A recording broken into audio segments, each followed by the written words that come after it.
Silly games of second guessing. I just forget the lessons that I couldn't learn, because one street over there's a life I could have known, would have kept me from the one I had today.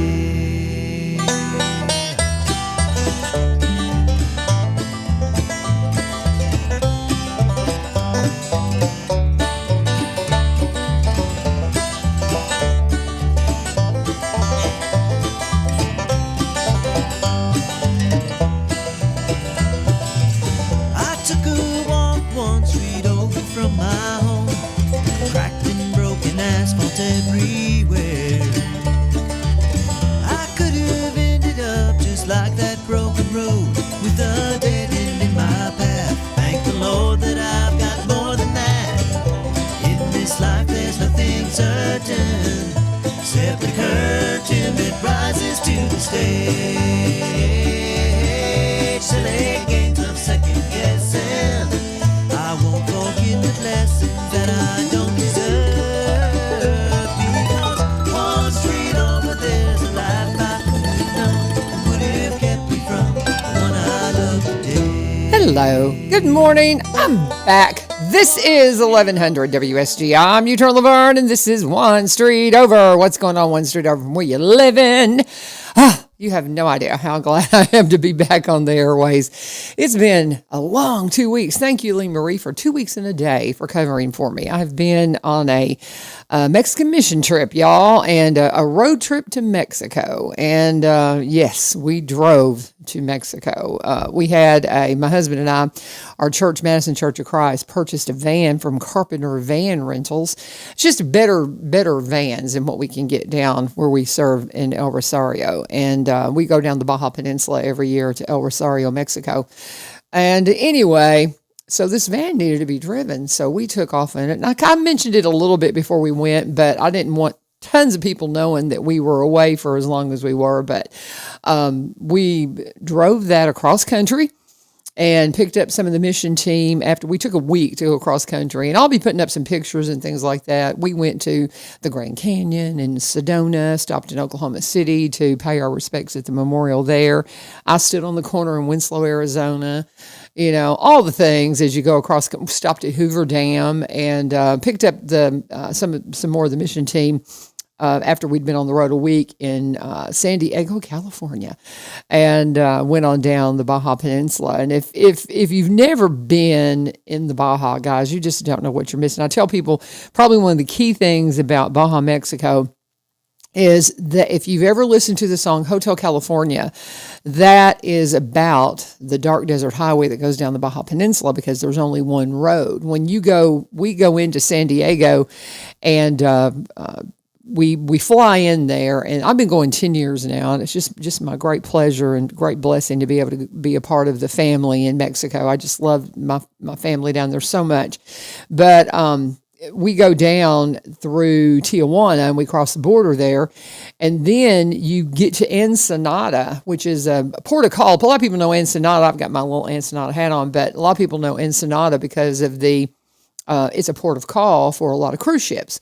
Well, we go at the City of Children, which has been around probably 60 years, I guess, but it's an orphanage that was founded by my tribe, my Church of Christ tribe, and has been around forever. And as they were taking in kids, they said, what can we do to help these communities hang on to their kids and help the communities get better from the inside out? And I've said this many times in comparison to what we do through all the amazing nonprofits like Open Door and Isaiah and all these CASA, all these things that make our community better from the inside out. Because my first experience with that was in Mexico, and it works. When you get involved in your community and you change it, because we've seen that change in the Baja. And there's 20-something churches now. I wanted to say like 21 maybe. But we're part of the church there in El Rosario, which is the oldest city in the Baja. But they started planting these churches trying to change the community from the inside out, and it's made a difference. Over the 10 years I've been going, I see the difference. I see the development and the things that are going on that are just getting better and better, and just more, it's just amazing. But we go down and we do a medical clinic. We do like a little triage thing. We have a dentist that goes, and it's just wonderful, wonderful. And we have a barber that comes in and cuts hair, and I get to do optical. I've been trained to do field optical, to fit glasses and things like that, and what a great pleasure it is to literally give sight to the blind, and it's just such a blessing. But I'm so tickled to be back. 2 weeks is too long to be gone on a vacation. I'll just be honest with you. That is a long time. And so anyway, I am tickled to be back. But this morning, a couple of things. I'm glad I had a minute. Danny Atchley's coming in. He's on his way in with Bel Stuart. She is the musical director for Making Hands. And of course, Danny, I guess, is the director on that. I'm not 100% sure. We'll talk to him in just a minute. I know he was at the Kilgore. He was at Ridgetop, I think, this weekend for the big 4th of July celebration to celebrate everything that they're doing with Making Hands. And if you're not aware, this is a play that's about the founding of our county, and and Making Hands is a reference that has to do with tying tobacco. So I think it's something to that degree. I worked in tobacco very briefly as a child, so I don't know a lot about it. We only raised tobacco 1 year, but we raised many other crops. But nonetheless, we're going to be talking about Making Hands this morning. Not sure where they are. Sometimes people get stuck in traffic coming in. We're getting busier and busier here in Springfield, but I'm expecting Danny and Bel to pop in here just any minute. But before we get to that, I'm probably going to go ahead and talk about, I tell you what, we'll talk about one of our sponsors. I got to hang out with Barry and Rebecca Richards this weekend. I went out to, unfortunately, a lot of the things that we had to do for 4th of July ended up, the storms coming through greatly affected them. So, that was a problem, but we still, gathered out at Kilgore Park on Friday and enjoyed some great music. It was, of course, abbreviated and didn't have the crowd that we had hoped for, but we still enjoyed just kind of fellowshipping together and celebrating the fact that our country is amazing. And at 250 years, I hope that the things that you did this weekend to celebrate the 250th birthday of our nation are just the touch point for this year, and you'll continue the celebration, especially as we get back into school. I think a lot of us learn things about our nation. Now, there's a lot that I've known about our founders and things like that are not taught in schools as much as they used to be, and I'm hoping that we'll all just kind of remind everybody around us how incredible our country is. If you have not been watching all of the things from the World Cup and all the folks coming into our country that have just said, wow, America, you guys are, I saw one of my favorites was where a guy was saying, if you're in America, why do you have a passport? Why do you go anywhere? Just people that appreciate our nation for what it is. But I got to hang out with Barry and Rebecca on Friday night for a little while. And happy anniversary, by the way, guys. Happy anniversary. I think today's their anniversary, if I'm not mistaken, or it was this weekend. I forget. But nonetheless, they're celebrating the anniversary and celebrating just a really successful run as realtors in this area. Just dear friends, they're the longest running full-time sponsor of this program, Barry and Rebecca Richards with Exit Prime Realty. They have everything you need when it comes. Oh, and Brandy Hastings, I got to hang out with Brandy. She, runs the chamber there in Cross Plains. And so it was really a lot of fun just hanging out with her and getting to know her because she's part of Exit Prime Realty too. And so whatever your needs are, if you're wanting to be a realtor and be a part of what they're doing at Exit Prime, they say, come on, we'd love to train you. We'd love to mentor you into all the things that are going on. And they can help make sure that everything you need is everything you get when it comes to stepping into a real estate career.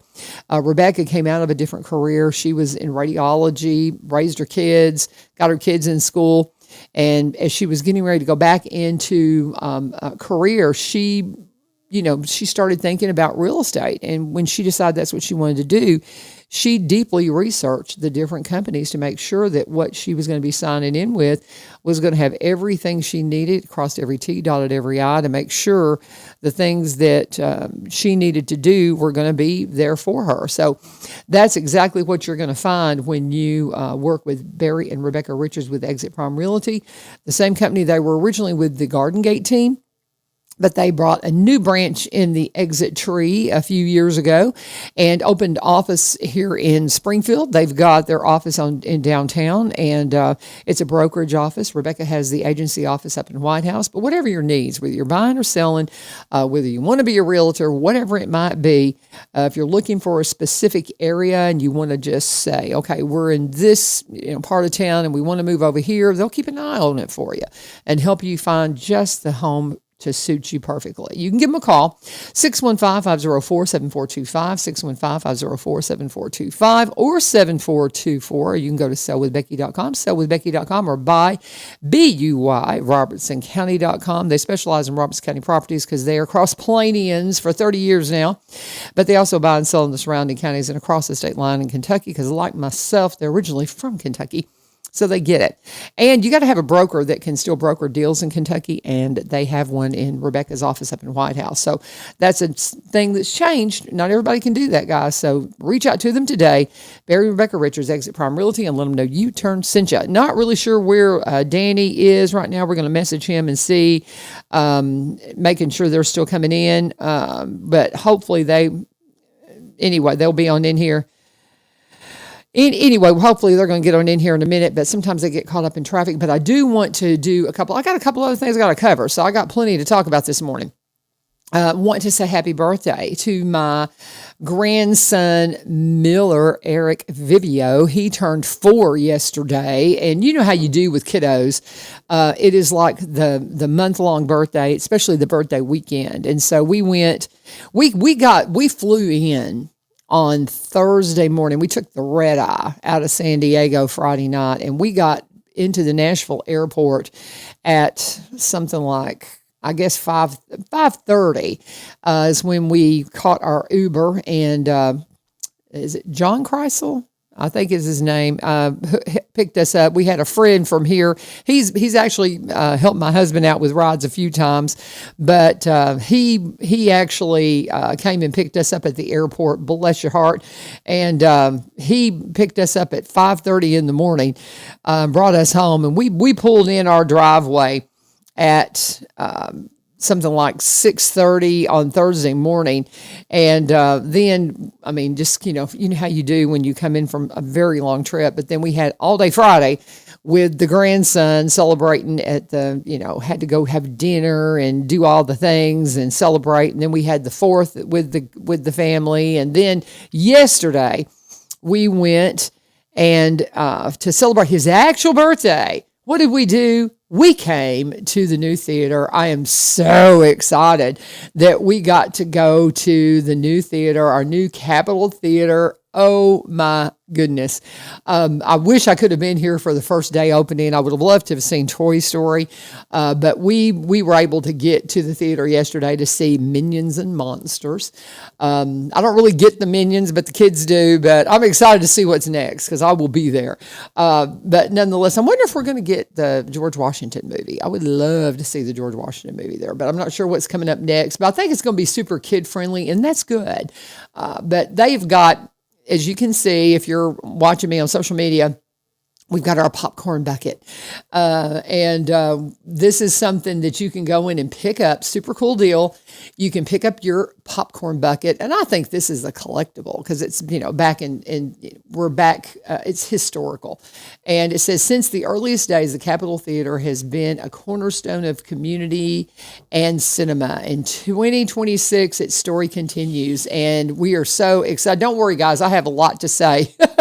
I have a lot to say to just get started this morning. You're kidding. No. I've been here the whole time. Well, you didn't see me come in? No, you were here when I pulled. Really? Well, I'm here, y'all. But honestly and truthfully, it's okay because I had some things I had to cover. I love you, brother. I was wondering where they were, and then they've been sitting in the park. Well, see, I thought I kind of waved. Well, I got here early because, well, not super early, but early enough to, get in here and get things turned on. I was on time, Danny. I was on time, baby. But anyway, let me finish talking about the Capitol Theater. Awesome. And they've got this popcorn bucket that you got to go get, and $25, and then you refill it for $5 for the rest of the year, y'all. Isn't that a great deal? I am so excited. Media. Yes, isn't that great? Yeah, that looks fantastic Yes. too. Yes. Yes, we're on. We're on. Wave to everybody. Hello, good Hey morning. everybody. We're on Springfield time. Y'all be kind. Well, I can be honest with you. I'm on summer mode because now that, I was telling everybody, I just got back from Mexico. I was gone for 2 weeks on a mission trip. And so I got back in and have been just kind of, I'm in my summer work mode now. Yeah. Because this is what you're going to see, guys, because we're working on our house. And so I'm going to be coming and doing radio and then hitting it and getting right back in working on the house and doing all those kinds of things. I'm so sorry. I even pulled in and kind of waved and thought y'all saw me come in. No. How funny is We were that? talking and just chatting it up. And No, I was like, okay. Well, but I needed a few minutes because my grandson's birthday was yesterday. I had to talk about being at the theater, so I needed to cover a lot, Danny. I'm so sorry. No, don't apologize. But It was just a... But it was just one of those. Well, they're used to me coming in like on 2 wheels, and because that's. I wasn't gonna say anything, but no, I'm always. Yeah. That's just But so I'm usually. But I tried to get here a few minutes early because I haven't done this in 2 weeks in a day. Yeah. And so I wanted to make sure all the things worked and all that. So when I got one of my ads out of the way, I've already talked about Barry and Rebecca Richards that I hung out with this weekend, and happy anniversary. I've told my grandson happy birthday. I do need to say something about, we lost Jack Martin while I was gone, and they had his memorial, and I was in Mexico, but Jack Martin was on came on the air with me just every second Friday was his day to come on and preach to you a little bit. And we just love him dearly, and God bless to his family and all that are going to miss him. So love you, Jack, and we'll see you. We'll see you when we get there. Bill Agee is also another one that would pop on, and I would see him on the comments that he'd be here. I think Bill was 95, and his claim to fame is he's part of the Madison Church of Christ. And when I was working there, he would deliver Meals on Wheels in his 90s.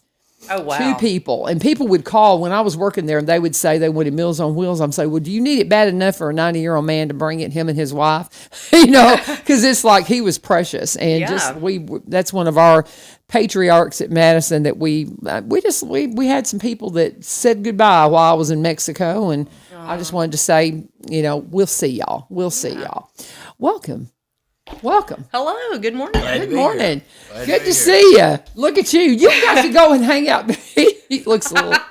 I'm so sorry, Danny. No. You're fine. I've been here. I was here, brother. I believe you. It's my mistake. No. Like I said, I needed a minute to cover some things. I had to talk about Mexico. I had to talk about all the things. So now, How long will we be? Because I've got to leave. we've got to 8. We've got until 8. It's y'all. Okay. Y'all got plenty of time. All right. You got plenty of time. But now I saw where you went to Ridgetop.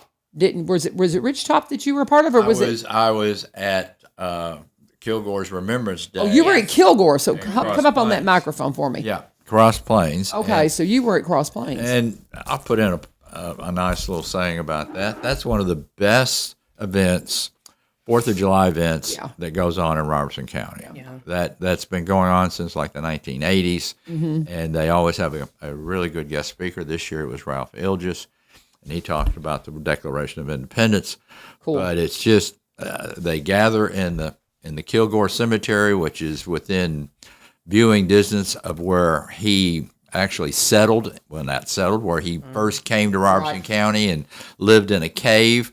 and I met the lady that is planning on, who owns that property that the cave is on, and she's hoping to maybe get it ready for tourism. Oh, fun. Oh, that'd be fantastic. That'd be awesome. Yeah, so And she's coming to the museum, the Historical Society, and trying to get as much information that we have about Thomas Kilgore, which is quite a bit. Mm-hmm. But anyway, Cross Plains is a great community. It is one of our best ones, I think, and they do a really good job for their 4th of July. They've got a nice museum up there, the Doctor's House, and Rita Reed, Nancy Beller, and Joe Swan, and the rest of them up there in Cross Plains do a wonderful job of celebrating the history of Cross Plains.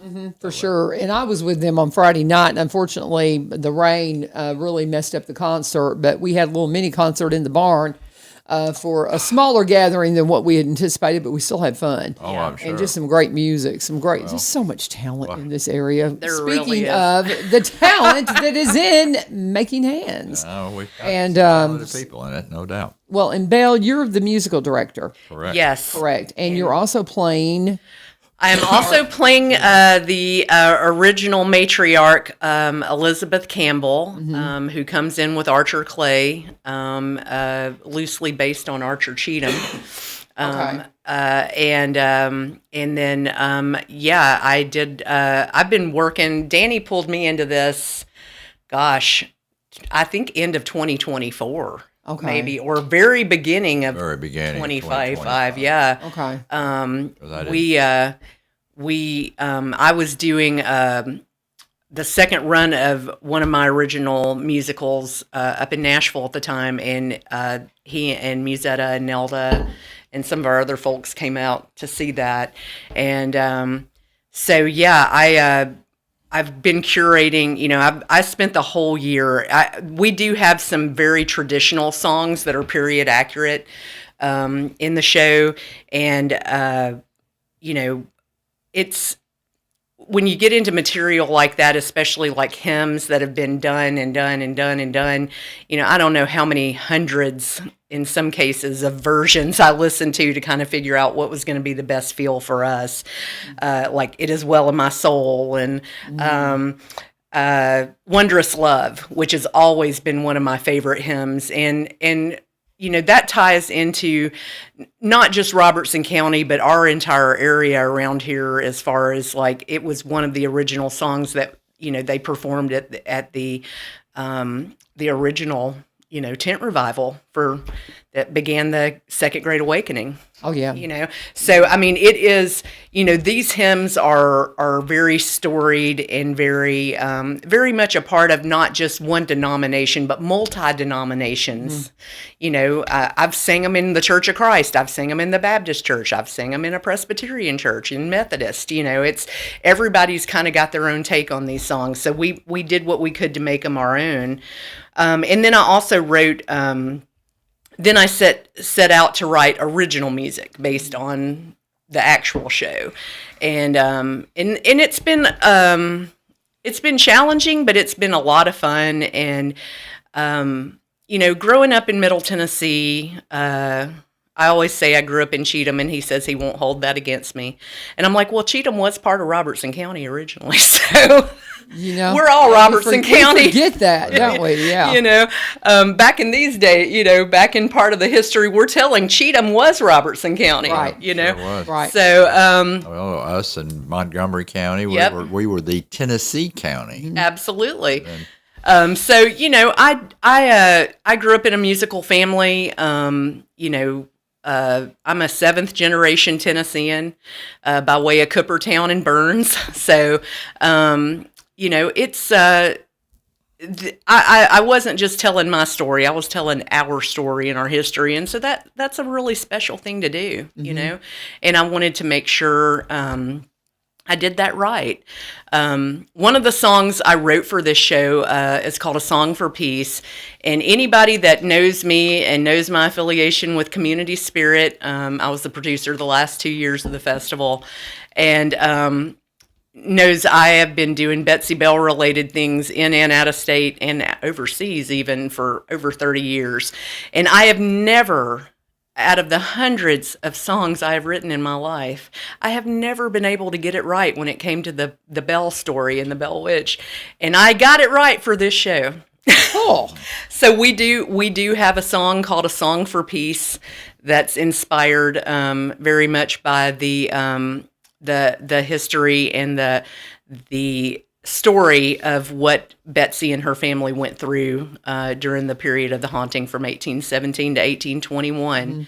I wrote one of the later songs I ended up writing for the show is called "Good News," and it really is Morgan Brady and I sing that in the first act, and it really was kind of my song for hope. You know, a lot of folks have been feeling some kind of way for a while, and it's hard times, you know. And one of the things I have always been most proud of growing up in smaller communities in Tennessee is how communities have the ability to pull together and lift each other up. Now, there's plenty of grousing, as we all know. But when it comes down to it, you know, nobody is going to let your family go hungry. Yeah.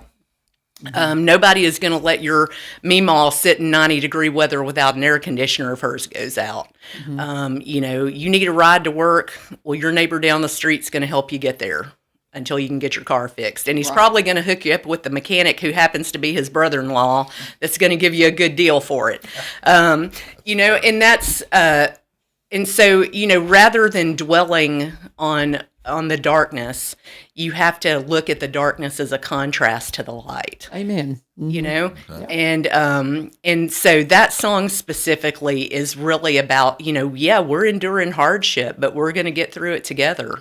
You know, and let's not talk about the hardship. Let's focus on what's good right now, the good news. Right. You know? I love it. I'm so excited about this play ever since he started talking to me about it. Yeah. I have been, while. and this is, because it was a couple of years ago when you said you were going to bring it back as they got the theater ready and and for the, you know, just the 250th anniversary, birthday of our nation. And it's just the perfect timing. It really is. Yeah. And I mean, I'm super excited about it. I'm so glad I'm back from Mexico, so I'm not missing it, you know, and all of the things. But opening night's coming up this weekend. Right. Yeah. Right. Friday So is night. it Friday night? Okay. We're going to have a ribbon cutting in front of the Innovation Academy Auditorium. That's going to be back Adele in the theater. Then. Watts is coming down with the scissors and the ribbon, and we're going to have. We also have I can't think of her name now, but the director of the Tennessee Historical Commission is going to come in and say a few words about the show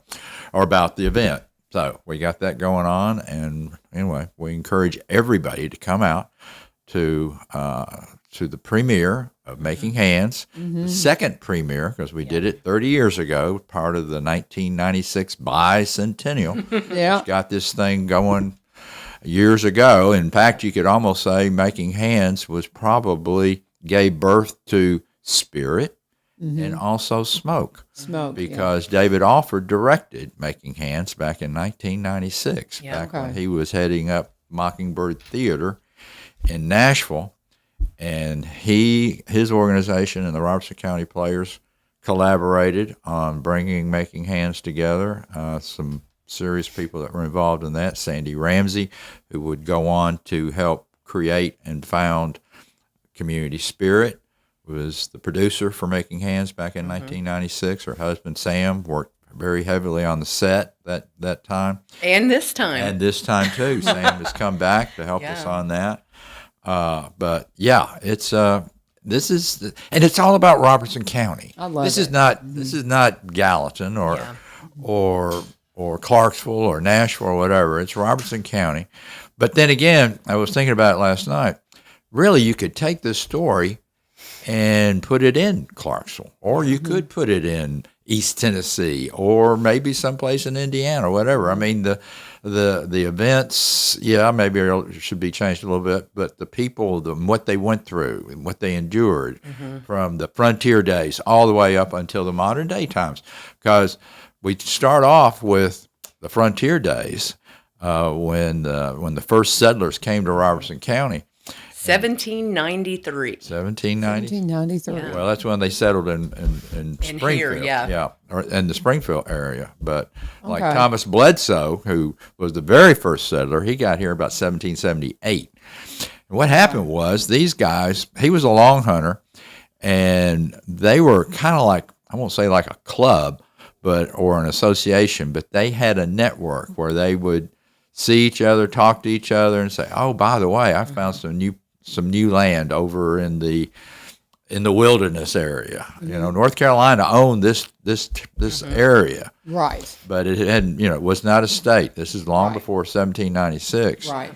And anyway, so Thomas Kilgore heard about it, and he came here and hid in a cave so the Indians wouldn't find him, and planted corn, and then took his small corn crop that he could fit in a knapsack back to North Carolina. And said, "Look what I've done! I've settled this area, and I'd like to lay claim to it." And he did. And the same thing. And we tell this story through Archer Clay in Making Hands. So well, and a lot of those men at the time, too, you know, I think Archer mentions that, or maybe we mentioned that a little bit later. It's either in Act 1 or Act 2, but you know, a lot of the early residents of Tennessee were here because they were Revolutionary War heroes and had fought veterans because they got their land claims, you know, from the Revolutionary War. The states couldn't pay their soldiers, but they said, "We can give you land." Yeah. This land in this area, because the property that we're on was owned by Humphrey Hogan. Yeah. And he was a long hunter as well. Yeah. But I mean, it was like a 500, we own 43 acres of it, but that entire little group, you know, right there where the wastewater plant is and all of that was Humphrey Hogan's. Yeah. But we don't really have a record that he lived here. He owned it, but others, you know what I mean? Yeah. But it's interesting when you go and look at it. But the only thing we can find record of the cabins on Carr Creek. And so we've talked a lot about the cabin, and I will get you pictures of that, I promise. Okay. That was originally there, but when we moved there, but it's a long story. We tried to save it. It was just too far gone. But nonetheless, hearing more stories about because I had no idea of the history of our property. I knew it was historical because of the cabin that we found remnants of. And so it's just interesting when you start digging into it and seeing what lives they lived that came here originally. Oh, yeah. You know, we talk a lot about Kilgore because I do the Kilgore Station Bluegrass Festival every year, so I know a lot about him. Right. But they were all just, you know, so early on. When we were driving that van to Mexico and driving across the West, and you know, through Sedona and all these, and my husband and I talked a lot about, I guess because of the 250th birthday, we talked a lot about, can you imagine the people who originally came here and drove in wagons and horseback across this nation? Most of them walked. Yeah, a lot. Yeah, walked. See, that blows my mind. Of course, we're used to Westerns with the long Conestoga wagons and wagon trains and all this. That's not the way it was when they came here. Yeah. They walked. Well, because there wasn't any roads. There wasn't any trails. There was nothing. It was buffalo trail what they used. Well, even now, if you go hike the Appalachian Trail, if you go up and hike the trail, you know, you start out very pristine, and the further you go, you see where people have dropped gear. And things along the way. And I mean, I'm sure that happened then as well, you know, because you're like, well, we're going to need this pan and we're going to need this and that. And, you know, halfway there, you're like, well, I'm tired of carrying that. So, Well, the wagon broke down. The horse died. Exactly. Whatever the case may be. Amazing. Anyway, but we've got an exciting weekend coming up. I'm so thrilled. Friday night will be 7:00. We have tickets online at RobersonCountyPlayers.org. You can go to our Facebook page, and then also you can buy tickets at the door.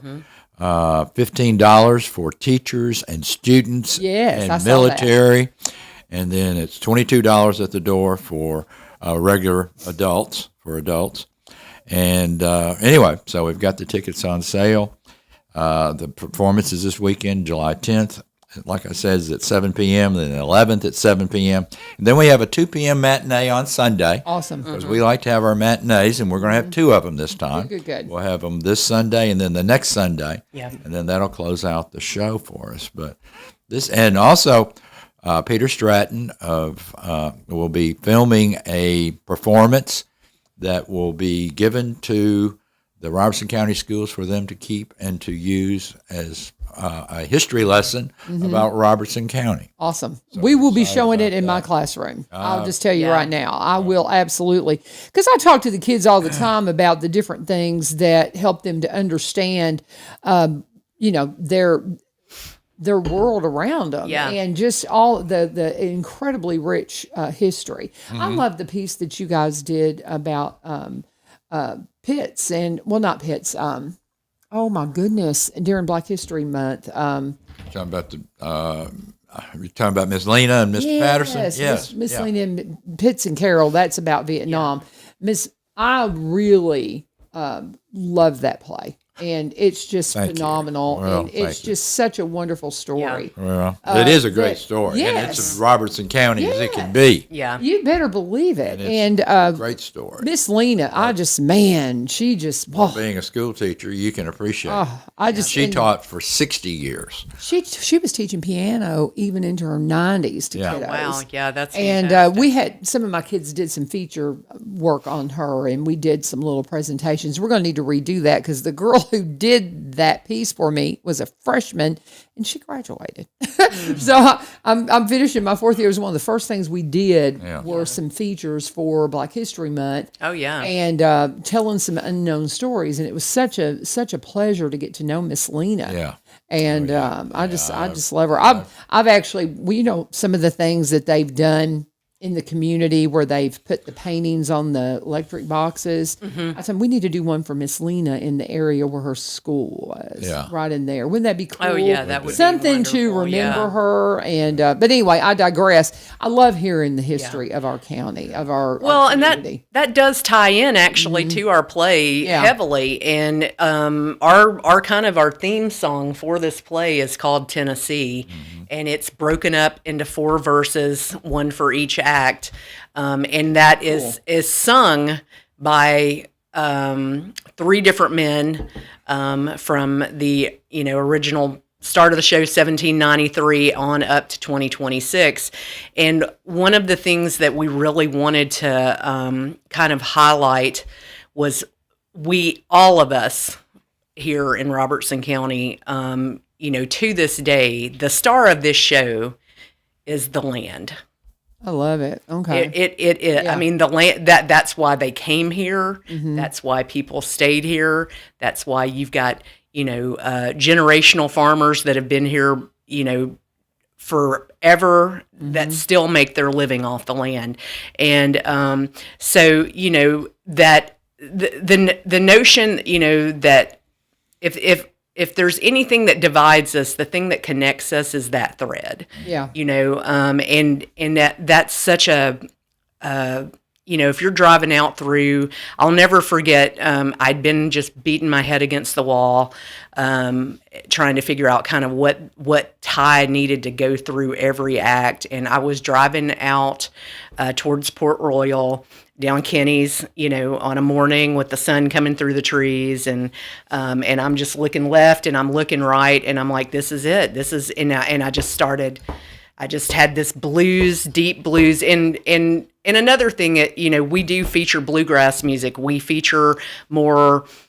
A few of the songs are more Americana in nature. Some of them are straight up gospel. But our theme song is definitely a very steady blues rhythm, and that's another thing that's so rich about our area, is that we are such a hotbed for music, and all of these communities were bringing in their influence, and so this song does tie through that. Each one of them is singing about something in relation to their part of the story, but in the end, all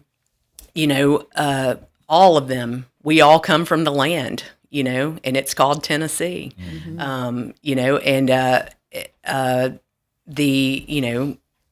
Some of the Native Americans, indigenous folks are originally, that comes from the word Tanasi, directly. So it's so, I think that's such a special thing,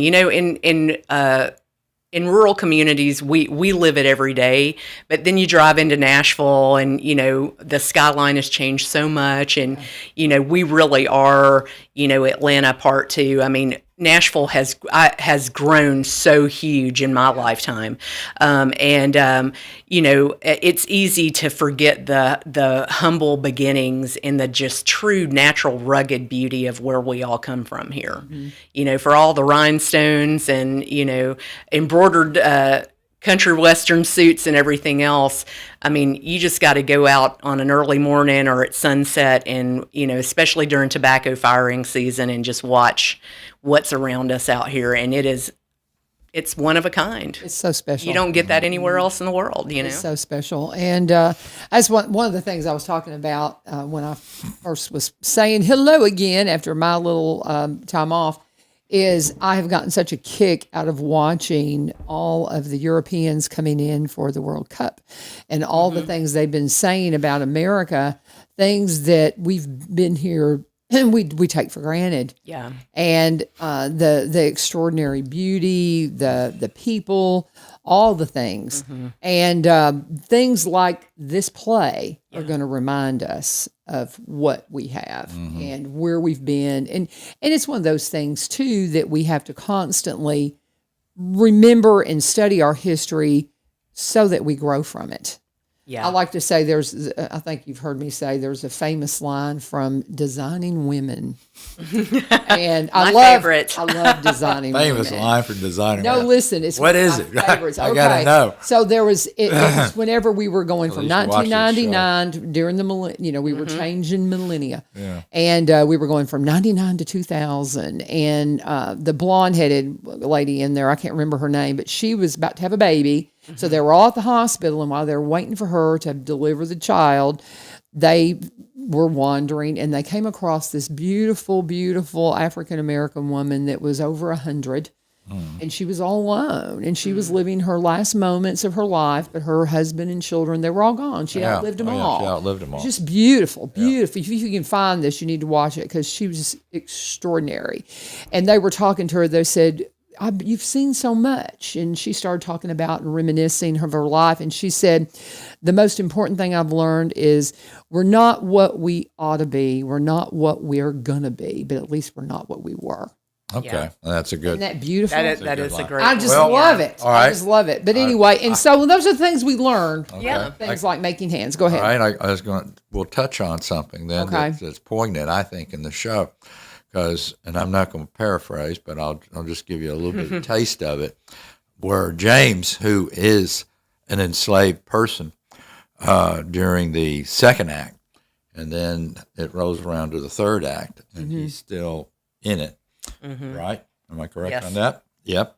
And anyway, James starts talking about his days of slavery and how, and even though the family that owned him thought they took very good care of him and they considered him a member of the family, he let it be known quite distinctly that slavery, every black person hated slavery. Everybody. And that's in the play. I love it. That's, I mean, and it's so...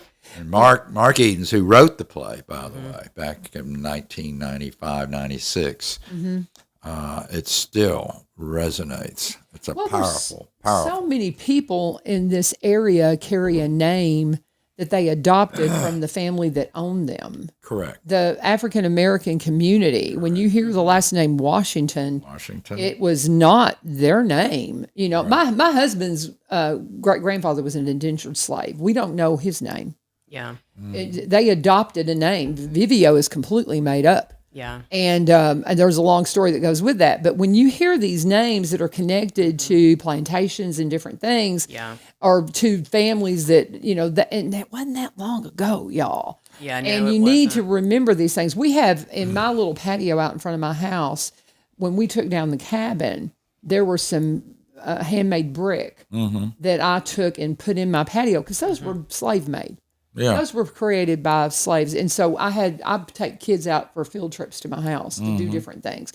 And I show them that. Yeah. We talk about that because that's part of our heritage. And I'm so thankful that you have some poignant moments in the play to remind. We got, at least we're not what we ought to be. We're not what we're going to be. At least we're not what we were. Yeah. And that with is that touched said, on in the yeah, play. for It sure, really, truly very is. good. And so, Let me do my break. I know Yeah. we're going to talk about Valor Mortgage, and then I want you to come back and explain "Making Hands," the title. Okay. I kind of touched on it as we were getting set. yeah, for that the throws show, a lot of people. but a lot of people they're like, "What?" Yeah. But anyway, so we'll explain that in just a moment, and of course, I'll be glad to talk about it. yeah, and re-invite you to the show because it is coming up this week. I'm so glad y'all could come in today. Yeah, This is the only opening I had all week. Well, Yeah. And so I wasn't sure I was going to it's a have good way it to kick until off the the last week. minute. Yeah. Yes, and I wasn't sure I was even going to have anything open this week, but it worked out. We're going to talk now about Valor Mortgage. They're just 2 doors down from our new theater. I'm so excited about the theater. It's just so much fun. If you've not been in there, you need to get in there. But 2 doors down from the new theater is Valor Mortgage. But Chris will tell you, Chris Armtrout, they're out and about talking to people and working with people. He says, make an appointment.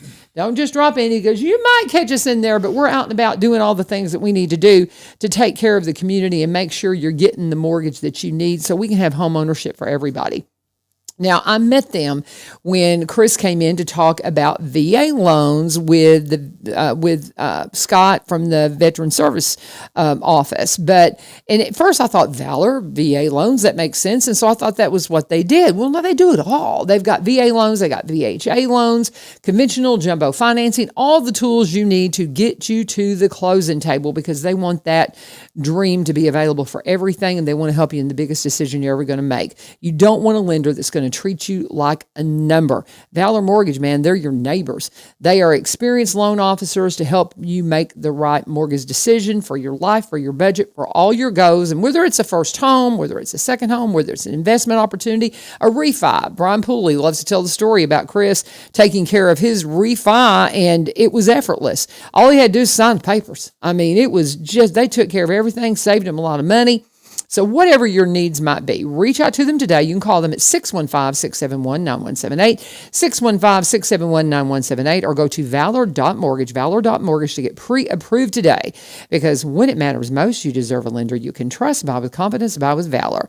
Valor Mortgage, NMLS, number 1210804, DBA of Encore Lending Group, NMLS 1249911, equal housing lender, subject to credit approval, rates and terms subject to change without notice, not a commitment to lend. Let them know U-Turn sent you.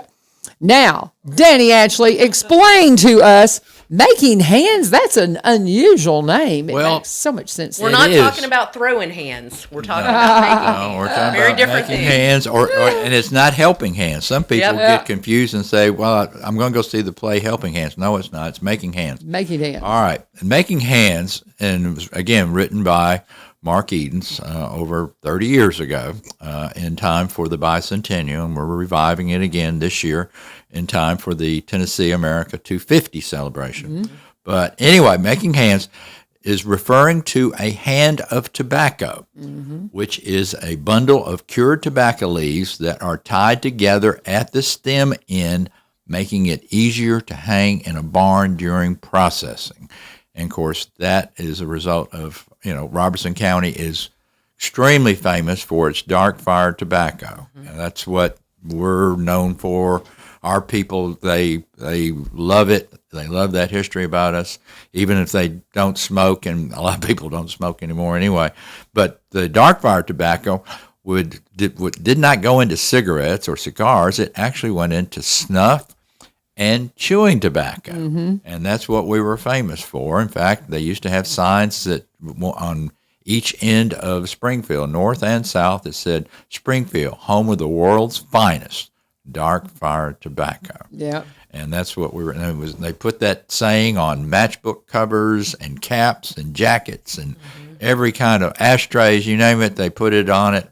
But that's what we're known for, and that's what Making Hands stands for. I love it. Making a hand of tobacco. Yeah. Which, at one time, near everybody in Robertson County was connected to the tobacco industry one way or the other. Either they grew it, or they worked it, or they owned a business that derived money from the people that did do so. It was the biggest industry we had in this county, and then that also led way to the tobacco wars. Which I haven't seen this play, and I've got to get there this fall. I want to see that so bad. We touch on it. We touched on it. Well, again, Mark Eden's. This is preceded Smoke, and like I said, David Alford. When the Bicentennial Committee and the Robertson County Players got together about doing Making Hands back in 1996, we had several submittals of plays. We advertised that we wanted to do a play about Robertson County, and David Alford submitted a treatise for a play, and it was pretty much what would later become Smoke. At least that's my understanding. And anyway. But Mark Eden's, he talked about or told the story of Robertson County from, again, the frontier days all the way up through, even we even talk about the Bell Witch. This is all preceding Spirit again. And then we also talk about the tobacco wars. And the Civil War, too, is also an important issue, too, that we discuss or is brought out in the play. So, and the Trail of Tears. And we even touch on the Trail of Tears that went right through the middle of through northern Robertson County. Yeah. So it's history. Excuse me, but you can relate to it. I mean, like I said, you could actually do this in other towns. You could do it in other communities. You might need to change a name or two or something like that, but it's the same passion, the same good deeds, bad deeds. The love of people. I mean, it's just it's a great story. It truly is. So, is there anything about the Trail of Tears in this? We touch on it. We talk about it. We do touch on it. Okay. One of the characters relates to his family that he saw the Indians as they came through on their way to the Indian, what would become the Indian Territory. He said they were the saddest people he had ever seen in his life. Yeah. And if you ever get a chance, and I don't know if you have or not, but go to Port Royal. The Rangers down there, they tell a great story because that was the last stop. Port Royal was the last stop that the Indians who went on the Trail of Tears, that was the last stop in Tennessee. And for the Cherokees, Tennessee was their home. Oh. And they said it was just, heart. I mean, and they can show you exactly where they crossed Red River. Yeah, and they've done some really amazing. If you have not been to Port Royal ever or in years, I went down there recently and did the old town tour. Walked where everything was built there. I mean, Port Royal was a big deal. It was our port of call. For this area, and they have really done a beautiful job of restoration of the former Masonic Lodge and General Store there. I need to go. And You need to go. Yeah, they're doing a lot of cool programming there now. I wanted to take my kids there for a field trip, and it didn't work out because anything I can tie it in, take cameras and tie it into my program and take them different places because I want to expose them. Ron Baptiste is a good one to talk about too because his great grandparents met on the Trail of Tears because he's from two tribes. Okay. He's I know Ron Baptiste in the Bikers Church. He is Native American on both sides. Okay. And his grandparents met on the Trail of Tears. No. His grandparents. Grandparents, yeah, I guess.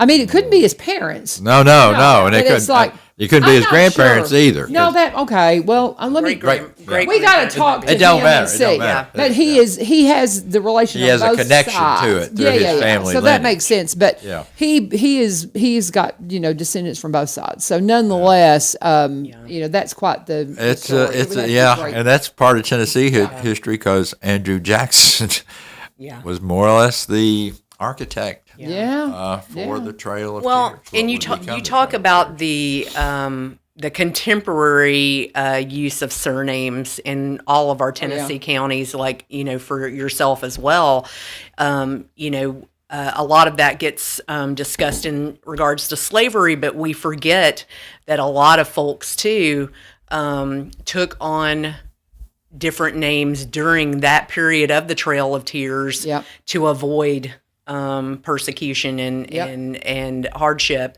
I was told we had some folks in our family that did that back in the day. It's just the thing about history is in the rear view mirror. And if you're driving to a destination, you have to look in your rear view mirror to be safe, and to avoid, hardship, and to avoid, putting yourself in danger. I've never heard it put that way before. I like that. But you're going forward. And you need to keep your eyes going forward. And one of the lines, I'm only going to share one verse from this entire musical with all of you folks, because it's such an important one. And this is what we drive home at the end of the show. I come from the land where the spirit sings, where the bell still rings. And if you live off the square like I do, you hear it on the hour every hour. Where I grew my wings. I come from the land where we bow and pray, where we lead the way to a better day. I come from the land. Yeah. So powerful stuff. So no matter what historically has been a tragic beginning, and you can't talk about American history, you can't talk about Tennessee state history, you can't talk about Robertson County history without acknowledging there has been great suffering to bring us to where we are. So what are we going to learn from that? What are we going to do with that knowledge? And how are we going to be better for the future generations to come? I love it. And this show is such a huge part of that. And I'm so proud that we are videoing this with the technology we have available now today that we did not in 1996, to make sure that our kids coming up through Robertson County schools, the History Museum will have access to. So if you're homeschooled, that's not an issue. Reach out to Janet at the History Museum. She loves to impart that knowledge to our homeschool. I want to talk kids. too real quickly about something too. The Making Hands is not just the Robertson County Players. Community Spirit. We have joined forces, first time in our history, even though our history is connected in the early days for Community Spirit, because many of the founders of Community Spirit were also involved with the Robertson County Players. I say that to say this. Robertson County Players, Community Spirit, and then also the Robertson County Historical Society has been involved in this, and then Bel Stuart's Rural Arts Cooperative is involved in this. So we got 4 nonprofits, 4 arts organizations working together to put this production together. It's the first time it's ever happened in Robertson County history or anywhere else as far as that goes that I know of. So we're very proud of that, and we're very proud of our partners.